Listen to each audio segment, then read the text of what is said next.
This is the Kofford Books AuthorCast. Future Mormon by Adam S. Miller presents a hypothetical future generation of Latter-day Saints and their relationship with Mormonism. If current religiosity trends continue, then future generations will face unique challenges in staying connected with their faith tradition in an increasingly non-affiliated society. Future Mormon is, in a sense, a time capsule, a collection of thoughts and ideas that Adam styles para-academic, in the sense that he uses academic tools, but filters them through a pastoral and exegetical lens. He terms his approach future tense apologetics, and although his volume defends Mormon thought, it is far from defensive. Future Mormon is grounded in the idea that every generation has to find its own connection with faith, and that every generation must rethink the faith tradition from the ground up. In these essays, Adam explores theological and philosophical possibilities. He writes extensively on grace and its role in creation, the fall, and the atonement. He explores the concept of perfectibility in premortal and postmortal worlds. He challenges Platonism in Christianity and wrestles with the radical materialism of Mormonism. This is only a sample of the ideas that Future Mormon works through. In this episode, Adam will read his chapter, A Manifesto for the Future of Mormon Thinking, from Future Mormon.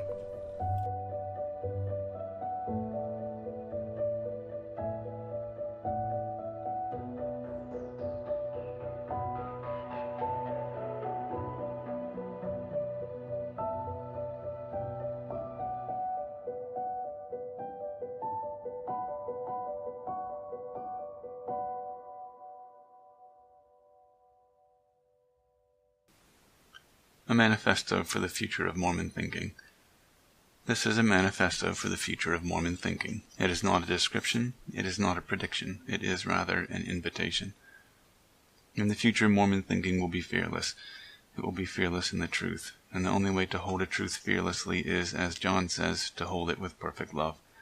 There is no fear in love, but perfect love casts out fear. Only love is fearless, and only the fearless see the truth. If we fail to love, fear will cloud our eyes and skew our judgment. In order for thinking itself to be fearless, that thinking must be conducted as an act of love. And in order to be conducted as an act of love, we must do as Jesus says, we must love our enemies. Quote, Ye have heard that it hath been said, Thou shalt love thy neighbor and hate thine enemy. But I say unto you, love your enemies, bless them that curse you, do good to them that hate you, and pray for them which despitefully use you and persecute you, that ye may be the children of your Father which is in heaven. For he makes his sun to rise on the evil and on the good, and sends rain on the just and on the unjust. For if ye love them which love you, what reward have ye? Do not even the publicans the same? End quote. Even sinners love those who love them. Even sinners love those who repeat what they want to hear and confirm what they already know. But such love is thoughtless. Those who love the truth and are fearless in it will be marked by their confidence that every truth can be thought again, indeed must be thought again, from the position of the enemy. Their confidence in this extension of the truth will be rooted in God's promise that the truth must rise on the evil and on the good. It must rain down on both the just and the unjust. All truths, in order to be truths, must be thinkable from the position of the enemy. All truths must be thinkable as an act of love for the enemy. It is, of course, possible to hold truths in a way that fails to be truthful.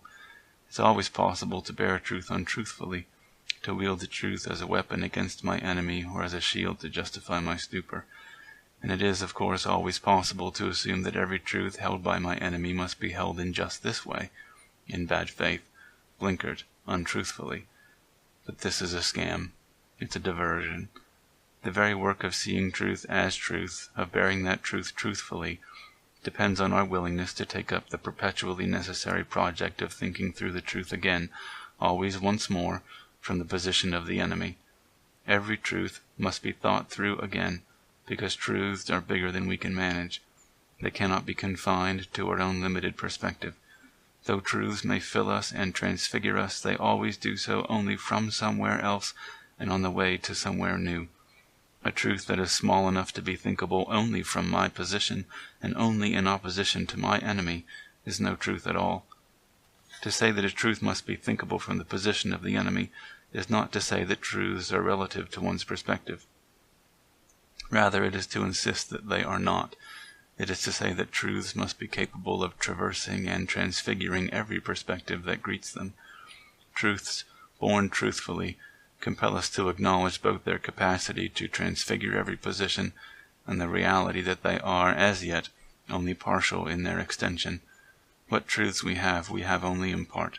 Much more is promised, and those truths already entrusted to us have barely begun to fill our own hearts and minds, let alone the world.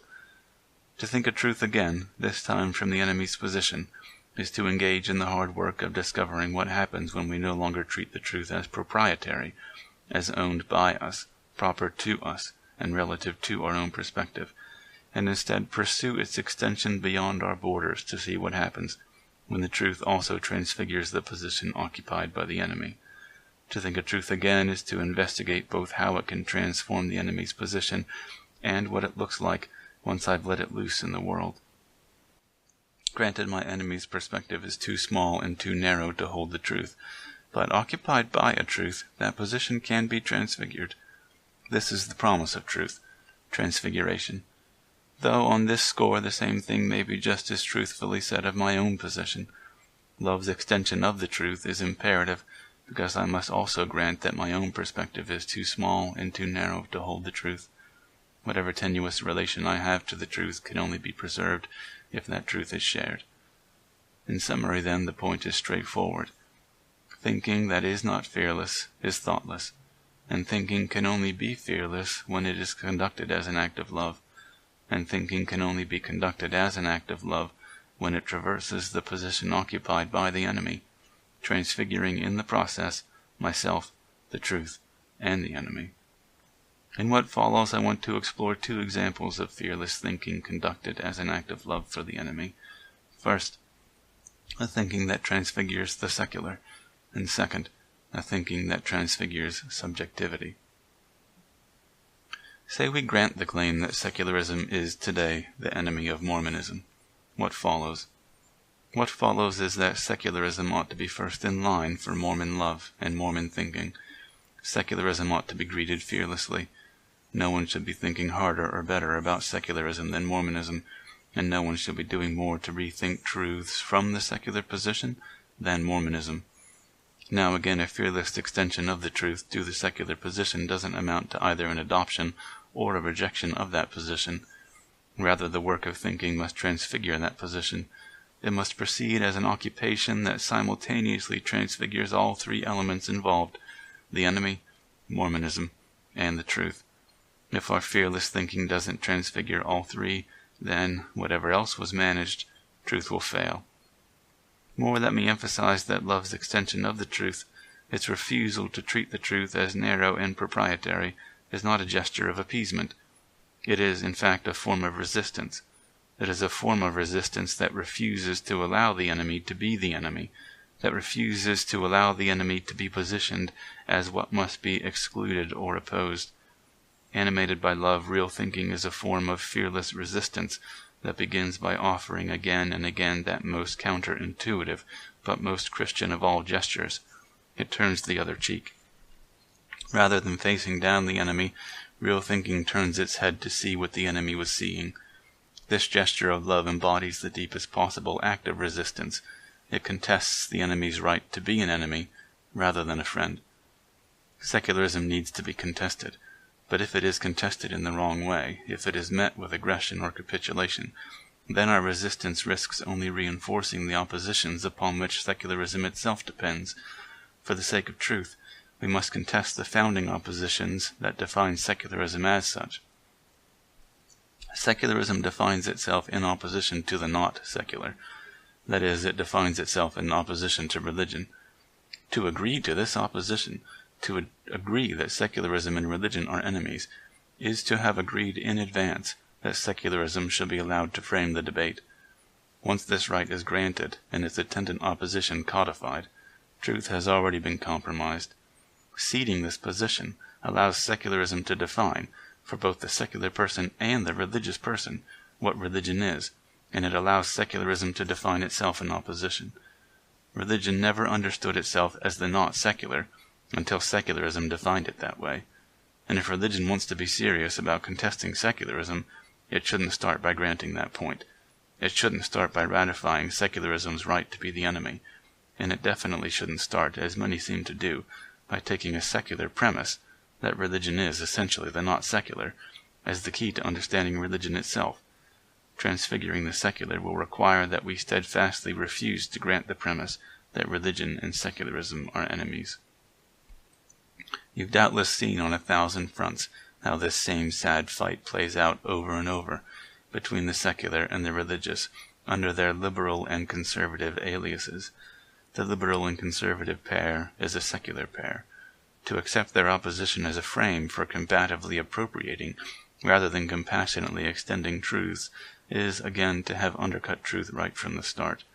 It doesn't matter here that the conservative position is opposed to the secular position, because the opposition is itself secular. In fact, it's this very opposition that defines the legitimacy of secularism. The resulting irony is pretty thick. Loyal conservative opposition to liberal positions may goose some local tactical wins, but the astonishingly fierce loyalty of conservatives to the rules of this secular game guarantees, in the end, their strategic defeat. Coming in July from Greg Kofford Books, Boadicea, The Mormon Wife, Life Scenes in Utah, the second volume in the Mormon Image and Literature series, edited and annotated by Michael Austin and Artis E. Parshall. First published in 1855, Boadicea gives us a glimpse of the Mormon image and literature immediately after the Church's public acknowledgement of plural marriage. Originally written by Alfreda Even Bell, a prolific author who worked at breakneck speed to imagine the lives of a strange people, filled with stories of polygamy and polyandry, along with a generous helping of adultery, seduction, kidnapping, and no fewer than 14 untimely but spectacular deaths. Boadicea will be available July 12th. Visit gregkofford.com for more details. Fearless Mormon thinking will refuse to play this game.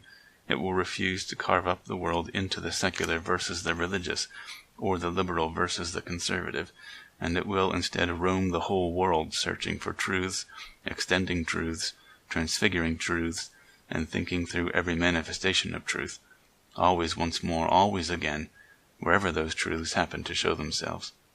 Fearless Mormon thinking will undermine wholesale the validity of the distinctions upon which the secular project depends, and it will construct a new space for thinking that won't allow the secular to operate as religion's governing opposition. Then, having decommissioned secularism as a governing term in religious self-understanding, it will evaluate, absorb, and repurpose the best elements of secularism itself. And finally, in the process of transfiguring the secular, Mormonism will itself be transfigured by its love for the enemy. Second example. Say we grant that Mormonism is profoundly threatened by the claim that our religion is just in our heads. Say we grant that Mormonism is threatened by the claim that, at best, Mormonism is a subjective pastiche of wishful thinking, soggy reasoning, willful self-deception, do-it-yourself cliches, middle management kitsch, and rose-tinted history that as a whole not only lacks objective reality but actively suppresses it. What follows? What follows is that fearless Mormon thinking ought to occupy this position. It ought to adopt this critique as God's own truth and find out how much water it can actually hold. This enemy is too big a threat for fearless Mormon thinking to do anything other than love it with a whole heart. If hiding in the clouds used to be an option, it isn't anymore. Fearless Mormon thinking needs to investigate in a massively sensitive and systematic investigation of religious subjectivity. It needs to investigate Mormon headspace and see what that head is made of, what thoughts compose it, what affects drive it, what languages articulate it, what neuroses compromise it, what stories organize it. If you take seriously the possibility that Mormonism boils down to fuzzy feelings and wishful thinking, what will you find? You will discover, first and foremost, something surprising about the nature of the mind, something that you might not have seen at all if you hadn't dared to love this enemy. If you take as a starting point the claim that Mormonism is just in people's heads, and then actually investigate, rather than dismiss, what's in those heads, you will find overwhelmingly that those heads are full of body. You will find that the head is stuffed full, not just with thoughts, but with light and color and smells and sounds and tastes and sensations. And then if you investigate what's in that body, you will find that the body is itself full of the world. You will find that the world is constantly flooding both the body and the head with ideas and sensations that rush in with sufficient force and oppose themselves with sufficient insistence that everything in the head is always, though in complicated ways, woven into the fabric of the world.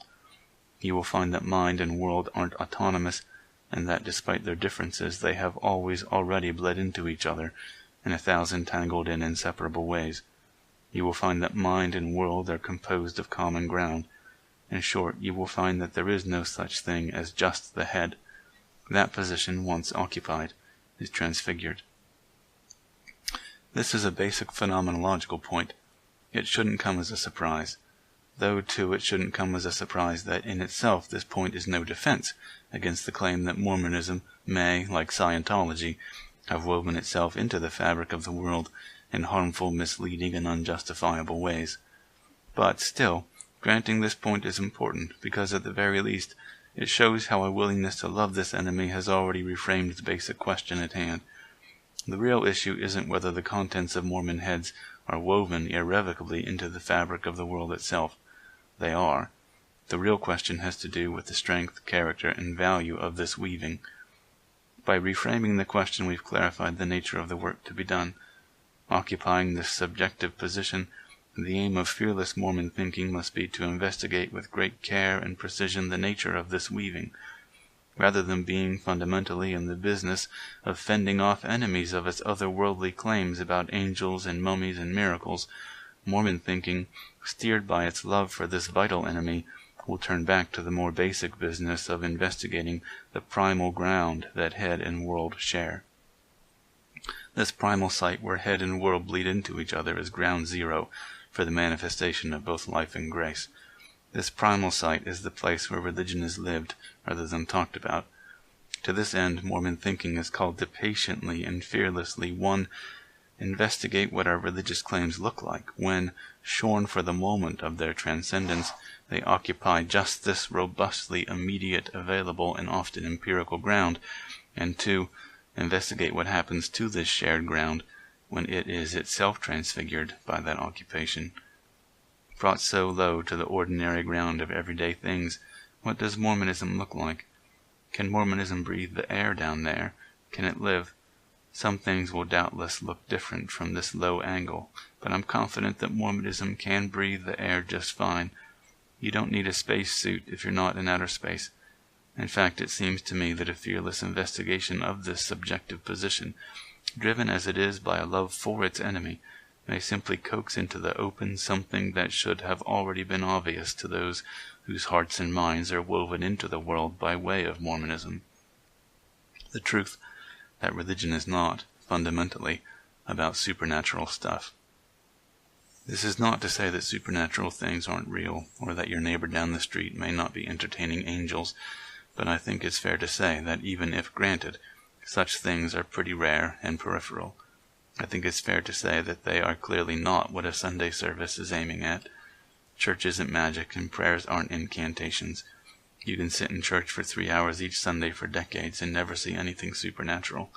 You can read and pray every day for a lifetime and never see anything supernatural. You can birth and bless and bury whole generations and never see anything supernatural. Does this mean religion is a sham? That it's broken? That it doesn't work?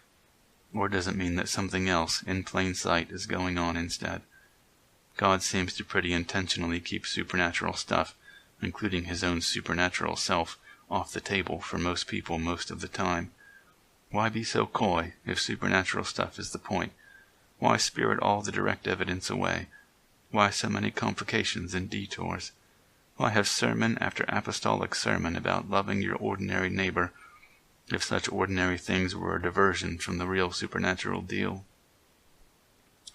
In itself, I don't take credulity to be a spiritual virtue, and I take God's palpable reticence on supernatural things to be more a blessing than a curse. His reticence is a gift that saves us from distraction. It brings us back, as God seems to intend, to the earth and the sun and the trees at hand. It keeps our eyes clear and our priorities straight. It keeps life's grip tight. For my part, I suspect that it may be only from this heretical perspective, from the enemy's perspective, occupied and loved, that the real richness and power and beauty of an ordinary Mormon life can come into sharp focus. I suspect that we may only be able to see what Jesus wants to show us if we manage to love our enemies as Jesus asked. And more, I suspect that if, in the end, Mormonism can justify its way of weaving together hearts and heads and worlds, it will only be able to do so by digging deep into the already available ground of ordinary Mormon life. Magic rocks and golden plates and stars beyond Kolob, even granted the full force of their objective reality, are far too small and weak to bear the burden of proof that only life itself, in the fullness of its banality and beauty, could ever hope to meet. Helping us to fearlessly acknowledge this may be the enemy's most enduring gift. That was Adam Miller reading A Manifesto for the Future of Mormon Thinking from his book Future Mormon, available now in paperback and ebook from Greg Kofford Books. Thank you for listening to the Kofford Books AuthorCast. You can subscribe to our show on iTunes, Google Play, and other podcast feeds, and like us on Facebook for the latest news and information about our authors, releases, and promotions.